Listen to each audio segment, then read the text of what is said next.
मैं बिल्कुल election contest करने वाला हूं और मैं बिल्कुल इच्छुक हूं। और एमआईएम पार्टी से, एमआईएम पार्टी मुझे टिकट देती है तो मैं इलेक्शन भी लड़ूंगा और इंशाल्लाह जीतूंगा भी, क्योंकि मुझे मालूम है कि भाई पूरा विकास करना पड़ेगा अपने को।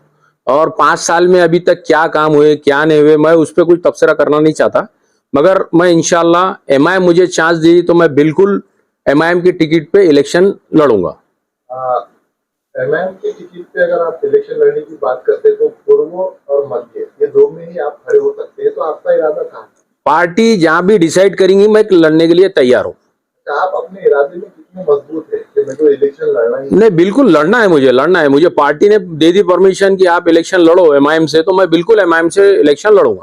आपने एमआईएम पार्टी के सुप्रीमो असदुद्दीन अवैसी और महाराष्ट्र के जो अध्यक्ष इम्तियाज जलील, माजी खासदार, इनसे इस बारे में कुछ आपकी बात हुई? आपने कुछ प्रस्ताव दिया है कि मुझे खड़े होना? नहीं, जनता को सब मालूम है, जनता चाहती है तो बराबर अध्यक्ष साहब तक तो बात चली ही गई होगी सब कि मैं इलेक्शन में खड़े रहना चाहता हूँ। क्या आपके जहन में है इलेक्शन को लेकर के कि मुझे इलेक्शन क्यों लड़ना चाहिए? इलेक्शन इस बात से लड़ना है कि भाई चलो विकास है औरंगाबाद का, जो अभी तक स्मार्ट सिटी बोल रहे हैं, स्मार्ट सिटी तो अभी मेरे को कहीं लग रहा नहीं है, पर इंशाल्लाह स्मार्ट सिटी से ज्यादा स्मार्ट मैं बनाऊंगा औरंगाबाद।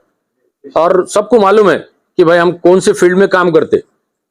पिछले 5 सालों में अगर देखा जाए तो यहाँ पे शिवसेना की सरकार थी, उसके बाद में फिर 2 गुट हो गए शिवसेना के अंदर, एक गुट बीजेपी के साथ चले गया, एक गुट राष्ट्रवादी कांग्रेस और तीनों मिलकर एक गुट बना लिया। तो अब ये जो इलेक्शन होने वाला है, अगर आप खड़े होते तो आपकी जीत कितनी तय है? 90% मैं चुन के आता हूँ अभी आज की पोजीशन में, और मेहनत करूंगा तो 100% निकल जाऊंगा। और पार्टी मेरे साथ में रहेंगी, पार्टी के मेरे वोट बैंक है वो मेरे साथ में रहेंगे। आप इलेक्शन में अगर खड़े होते हैं, मैं खाली आपका रुझान ले रहा हूँ, ऐसे कोई फिक्स नहीं है, किससे आप अपने आप को टक्कर, मतलब आपके सामने कौन सी पार्टी को आप मानते हैं कि यार ये मेरे सामने है तो मुझे इसको टक्कर देना पड़ेगा? नहीं, मैं ऐसा कोई पार्टी नहीं मानता, मैं एमआईएम से लड़ूंगा और इंशाल्लाह जीतूंगा, कोई भी रहने दो।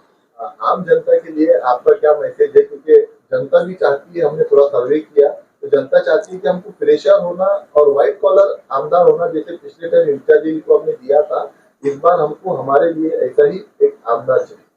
बिल्कुल है, जनता जनार्दन जो चाहेगी वो बराबर चुन के आएगा, और जनता को सब मालूम है कौन क्या कर सकते हैं। और मुझे बहुत से औरंगाबाद के एकदम नामवर शख्सियत उनके फोन आए, घर पे आके मुलाकात करे कि भाई आप भी कॉन्टेस्ट कर सकते, क्योंकि आजकल तो इलेक्शन का माहौल है, तो आप भी थोड़ी मेहनत कर लीजिए, बोले आप मार्केट में है, बोले मुझे तो मेरा एकदम एक रुझान बना कि मैं भी इलेक्शन कॉन्टेस्ट करूं। मतलब आप जनता के डिमांड पर जो है इलेक्शन लड़ना, जनता के डिमांड पर मैं इलेक्शन लड़ना चाहता हूं।